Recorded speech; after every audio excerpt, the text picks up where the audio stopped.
شہ وادی سوات کا ایک سلیٹی منظر اور کامران کی بارہ دری سے لگ کر بہتا ہوا دریائے راوی اور چوک چکلا، یہ چار چیزیں، پورا ناول ان چار چیزوں کے درمیان گھومتا ہے، مگر یہ چار چیزیں نہیں ہیں، یہ چار دنیائیں نہیں ہیں، یہ چار ایسپیکٹس نہیں ہیں، یہ عمر و عیار کی زنبیل ہے، یہ ایک طلسمی پوٹلی ہے کہ جس میں ایک کے بعد ایک لیئر آپ کے سامنے کھلتی چلی جائے گی، ایک ایک حصے کے اندر سوچنے کے، غور و فکر کرنے کے، اپنے ارد گرد کی دنیا کو توجہ سے دیکھنے کے لیے اتنے پہلو ملیں گے، اتنا کچھ ہے کہ پڑھتے جائیے، سر دھنتے جائیے، آپ کو مزہ آئے گا۔ اور اگر آپ کا شیڈیول میری طرح سے ٹائٹ ہے، آپ کے ورکنگ آورز زیادہ ہیں، تو میں آپ کو بتا نہیں سکتی کہ آدھے ناول کے بعد آپ کا کیا جائے گا کہ آپ ساری مصروفیات کو کہیں گولی مار دیں اور باقی حصے کو جلدی جلدی پڑھیں۔ یہ اتنا آپ کو لطف دینے والا ناول ہے۔ اب یہ سٹارٹنگ لائنز، چار چیزیں جو تارڑ صاحب کو ہر دسمبر میں بلاتی ہیں، یقینی طور پر ان کی قابلیت ان میچیبل ہے۔ انہوں نے کس زاویہ نگاہ سے اس کو لکھا، کیسے سوچا، اس گہرائی میں اترنا مجھ جیسے نوآموز کے بس کی بات نہیں، مگر میری اسیسمنٹ کیا کہتی ہے؟ سب سے پہلے وہ کہتے ہیں شکار، اور اس کے ساتھ وہ کہتے ہیں قادر آباد کے آس پاس کا شکار۔ اب اس شکار میں وہ بنیادی طور پر مشعل کی زندگی کے اس شوق سے ناول کی کہانی کو شروع کرتے ہیں کہ کیسے وہ دسمبر میں شدید ٹھنڈ میں مرغابیوں کے شکار کے لیے اپنی مخصوص پسندیدہ جگہ کا رخ کرتے ہیں، پھر اس ماحول کو ڈسکرائب کیا، پھر شکار کیا کیسے جاتا ہے۔ سبحان اللہ، وہ کہانی میں بالکل قصے کی اسی روایتی دلچسپی میں پوری شکار کی تفصیل آپ کے سامنے لے آئیں گے۔ وہ شکار کے لیے جو ہمت، جو آپ کو یکسوئی، جو آپ کے اندر جواں مردی، جو مہارت درکار ہے، اس سب کا بیان پرلطف طریقے سے کریں گے، مگر اس کے ساتھ ساتھ کہ وہ پہلے اپنے ماضی کی طرف لوٹیں، وہ حال میں کہاں ہیں، کیسے ہیں، وہ اس کو بھی بتائیں گے، سمجھائیں گے، وہ آپ کے ساتھ ایک رشتے میں خود کو باندھ لیں گے۔ مشاہد المعروف مشعل جو ناول کا مرکزی کردار ہے، اور جس میں نے آپ سے کہا کہ تارڑ صاحب نے اپنی ذات کا مقدمہ لڑا ہے، ان کی شخصیت کے ایسے ایسے پہلو جو پیار کا پہلا شہر سے لے کے اور ان کے تقریباً ہر ناول کا حصہ رہے، اور جس پر بڑے رائٹرز کا اپنا ایک انداز ہوتا ہے۔ میں یہ نہیں کہوں گی کہ مجھے کوئی اختلاف ہے، لیکن شاید کچھ چیزیں جن کے ساتھ میں اپنی زمانہ طالب علمی سے آج اس عمر تک کبھی بھی کمفرٹیبل نہیں تھی، انہوں نے اس کی بھی توجیحات پیش کی۔ یہ ناول تارڑ صاحب کے تقریباً 60 سال کی عمر میں انہوں نے لکھا تھا، آئی تھنک 99 میں یہ پبلش ہوا، اور اس میں وہ کہانی کے آغاز میں کیا بتاتے ہیں کہ ان کا ایک دانت ٹوٹ گیا، اور کیا شعور کا لیول ہے، وہ ایک دانت ٹوٹنے سے کہانی شروع ہوتی ہے، جس میں وہ عمر کا پورا زوال، انسان کیسے اپنے بچپن سے جوانی اور جوانی سے پھر بڑھاپے کی ابتدائی منزلوں تک پہنچتا ہے، اور جب اس پر پہل اس حقیقت کا انکشاف ہوتا ہے کہ اس کے قوا جواب دے رہے ہیں، اس کے چہرے کو، اس کے ہاتھوں کو جھریاں گھیر رہی ہیں، اس کی آنکھیں تھک رہی ہیں، موسموں کی شدت کو سہنے کی قوت کم ہو رہی ہے، وہ سردی سے بھی ڈرنا شروع ہو گیا ہے، مگر وہ اپنے شوق، اپنی اس انرجی کو قائم کرنے کی کوشش بھی کرتا ہے۔ وہ زوال کے، پت جھڑ کے سائنس اپنے وجود کے اندر دیکھتا ہے، تو کیسے ایک شعور والا بندہ، ایک حساس انسان اس ساری چیزوں سے ڈسٹرب ہوتا ہے، یا کہہ دیجئے کہ اس کے اندر کون کون سی حقیقتیں کس انداز میں القا ہوتی ہیں، یہ پورا اس کا حصہ ہے۔ اب قادر آباد ہی کیوں؟ تو اس میں کئی پہلو ہو سکتے ہیں۔ ایک تارڑ صاحب کے لیے شاید استطاعت کے اعتبار سے اپنی ارلی ایج میں یہ جگہ ان کے دل کے بھی قریب ہو اور ان کے حالات کے بھی قریب ہو، اور وہ انہیں شکار کے بھی حوالے سے سوٹ کرتی ہو، جیسا کہ ناول میں آگے چل کے اس سے جڑی اور بھی بہت ساری چیزیں ہیں۔ لیکن اسی کے ساتھ بظاہر یہ ایک قصہ، ایک کہانی ہے جو دسمبر میں وہ کہتے ہیں مجھے شکار اپنی طرف بلاتا ہے، لیکن ہم اسی ناول کے جب آخر میں جا کے ان 4 حصوں کو جڑتے ہوئے اور ہر حصے کو ایک الگ الگ انجام سے دوچار دیکھیں گے تو ہم جانیں گے کہ وہ قادر آباد کے قریب اور دوسری جگہوں پر شکار کے لیے پرندے جو کم ہوئے ان کی بھی بات کریں گے، وہ جو آبی آلودگی ہے وہ اس کی بھی بات کریں گے، وہ ماحول میں جو تبدیلیاں آ رہی ہیں صرف اور صرف ماحولیاتی حوالے سے نہیں بلکہ معاشرتی حوالے سے۔ لاہور کے گرد و نواح میں زندگی جیسے تبدیل ہو رہی ہے وہ اس کی بات کریں گے۔ وہ اس جرنی میں تقسیم ہند جب کہ وہ ایک بچے تھے اور رنگ محل مشن ہائی اسکول میں پڑھتے تھے، وہ وہاں سے آپ کو لے کے چلیں گے اور وہ آپ کو 1990 کے عشرے کا لاہور، پاکستان اور دنیا کی ایک مجموعی صورتحال سے آشنا کریں گے۔ اسی طرح سے اس کے دوسرے حصے میں وہ کہتے ہیں کہ وادی سوات کا سلیٹی منظر، وہ وادی سوات کا صرف سلیٹی منظر نہیں ہے، وہ ان علاقوں سے ان کا عشق ہے، ان کی سیاحت کے دوران وہاں پر جو تجربات ان کو پیش آئے، انہوں نے جو کچھ دیکھا، جو کچھ محسوس کیا، وہ سب ہے۔ ان کے وہ من پسند دوست، وہ صحبت یاراں، اس کی بات ہے، ان منظروں کی رعنائی ہے، قدرت کی خوبصورتی کی بات ہے، ان علاقوں میں جو ہمارا ثقافتی ورثہ ہے، جو ضائع کر دیا گیا، جو ضائع ہو رہا ہے، یا جو ہم سے ایک دن چھن جائے گا، اس سب کا وہ نوحہ ہے، وہ وہاں کی خوبصورتی کی بات ہے، وہ اس جگہ کے ساتھ ان کے گہرے کی بہت جڑے ہوئے گہرے رشتے کی باتیں ہیں۔ اس میں یہ 3 دوست یعنی کہ مشاہد، تارڑ صاحب، زاہد کالی اور ڈاکٹر ارشد، یہ 3 دوست کب کب وے ہوٹل جو ہوتا ہے وہاں کا، وادی صفات کا،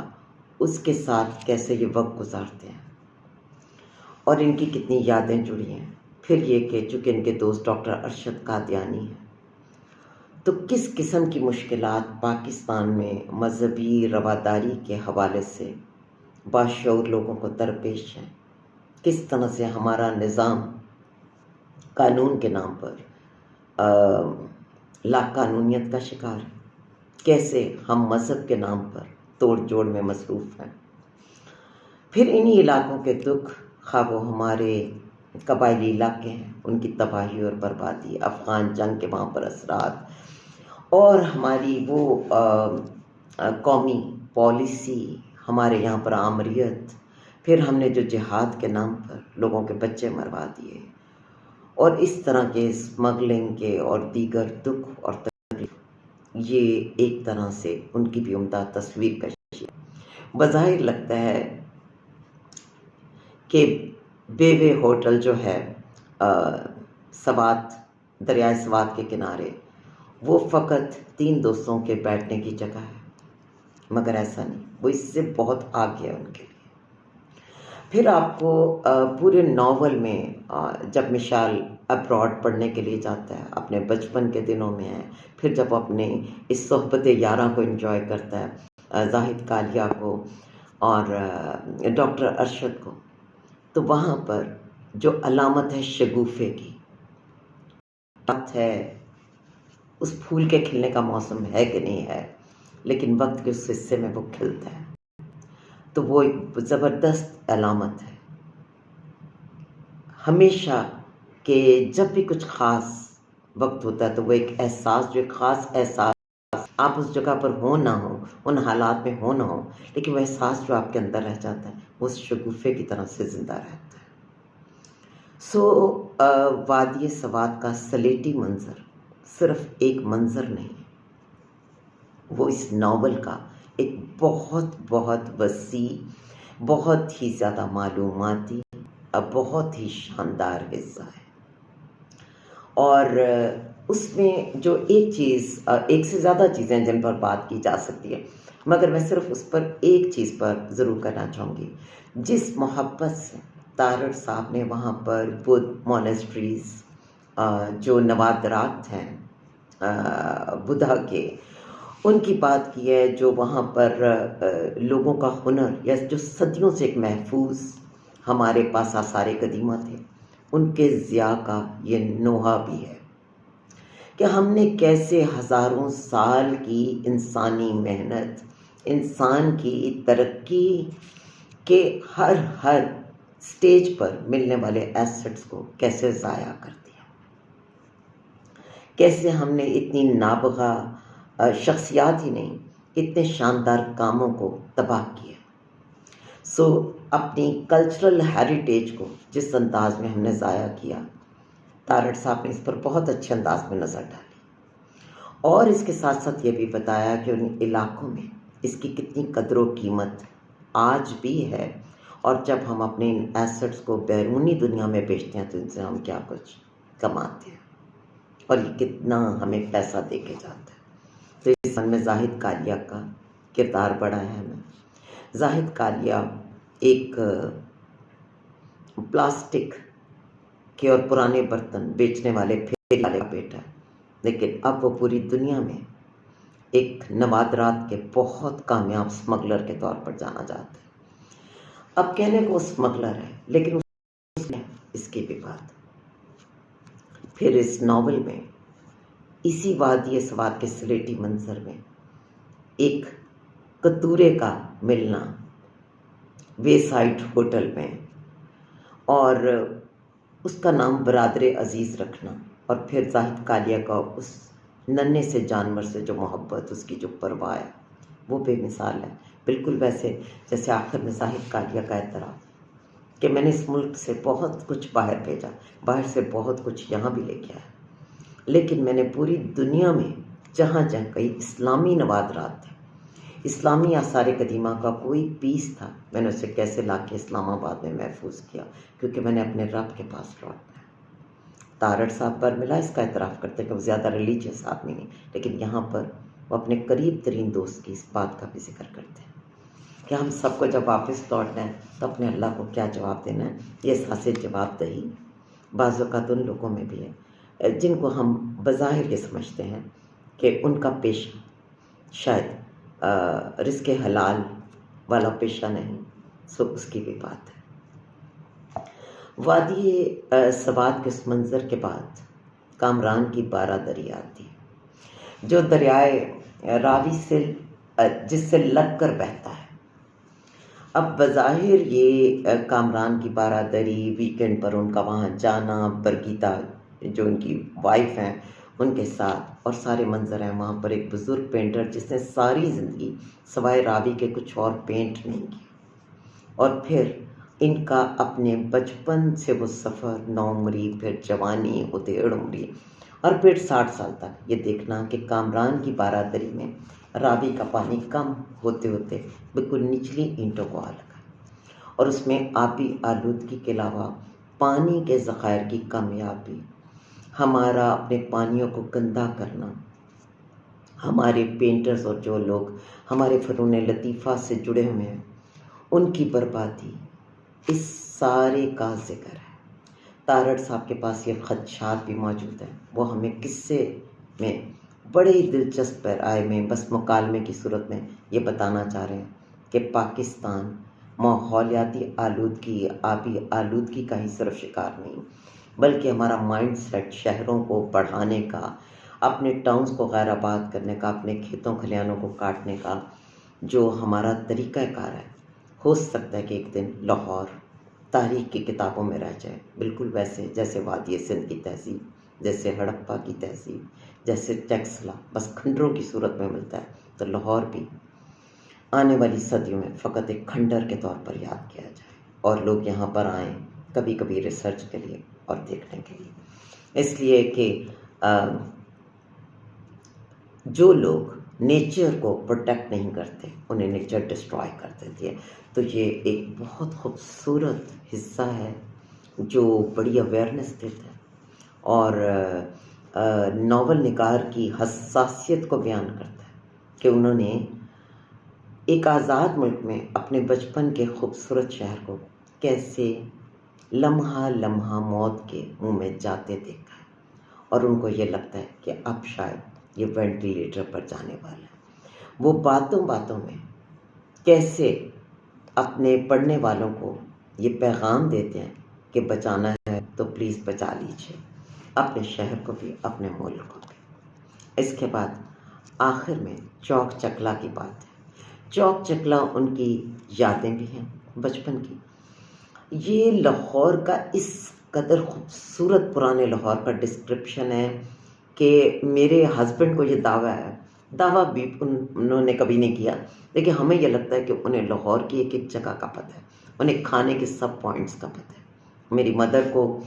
بہت زیادہ اولڈ سٹی میں جانے کا شوق تھا، میرا سارا بچپن ان جگہوں پر بار بار گھومنے میں گزرا ہے، لیکن میں دعوے سے کہتی ہوں کہ لاہور کی اتنی گلیوں کے، اتنی جگہوں کے نام جو تارڑ صاحب نے اس حصے میں دیے، اور یہ جو چوک چکلا ایک خاص چوک ہے، اس کے اطراف کی جو ڈیٹیل ڈسکرپشن ہے، وہاں سے موچی دروازے تک جانا کچھ ہے، میں تو سچ بولوں میں تو شاید لاہور کو اس طرح سے سمجھ بھی نہیں سکتی، اگرچہ میں نے 2-4 بار اس حصے کو پڑھ کے سمجھنے کی کوشش کی تھی جب میں یہ ناول پڑھ رہی تھی۔ تو یہ پرانے شہر کو ہم نے کیسے تباہ کیا، ہم نے نئے شہر کو بناتے وقت کوئی حکمت سے کام نہیں لیا، ہم لاہور میں ہی کیسے اور شہر شامل کرتے جا رہے ہیں گاؤں، اور لاہور کو ہم نے ایک دردناک جگہ بنا دیا جہاں پر رہنے والے دم گھٹنے کا شکار ہیں۔ تو یہ بہرحال پرانے شہر کی بھی خوبصورت بات ہے۔ ابھی 4 ابواب یہ تھیم جو بار بار چلے گی، تو تارڑ صاحب پہلے ایک حصے میں شکار کا پورا چلے گا، پھر اس کے بعد دوسرے حصے میں وادی سوات کا سلیٹی منظر، پھر تیسرے حصے کے اندر کامران کی بارادری جو دریائے راوی سے لگ کر بہتی ہے، اور چوتھا اس کا حصہ چوک چکلا، اس میں تہذیب، تاریخ، تقسیم، ہجرت، مشرقی پاکستان کا 2 لخت ہونا، ذوالفقار علی بھٹو کے عروج کا ٹائم، ان کے زوال کا ٹائم، لاہور کی ادبی تاریخ،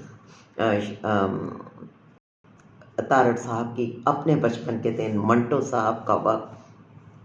ڈاکٹر تاثیر، لاہور، پرانے لاہور کی اور بڑی بڑی شخصیات کی باتیں جن کو انہیں دیکھنے کا موقع ملا۔ یقین مانیے کہ تاریخ کے صفحوں پر ایسے لگتا ہے کہ جیسے ہم اپنی پرسکون بگی میں بیٹھے تاریخ کی ایک سموتھ سڑک پر چلتے جا رہے ہیں جو ہمیں اس لاہور سے ملوا رہی ہے جس میں ہمارا دعویٰ ہے کہ ہم رہتے ہیں، مگر ایکچولی وہ شہر ہمارے لیے اجنبی ہے، اس شہر کے لیے ہم بھی اجنبی ہیں۔ سو اس حصے سے ہم رات کے اگلے حصے کی طرف چلیں گے، ایک کے بعد ایک تھیم جس پر تارڑ صاحب نے ہمیں شعور دینے کی کوشش کی ہے۔ تو انتظار کیجیے اگلے حصے کا۔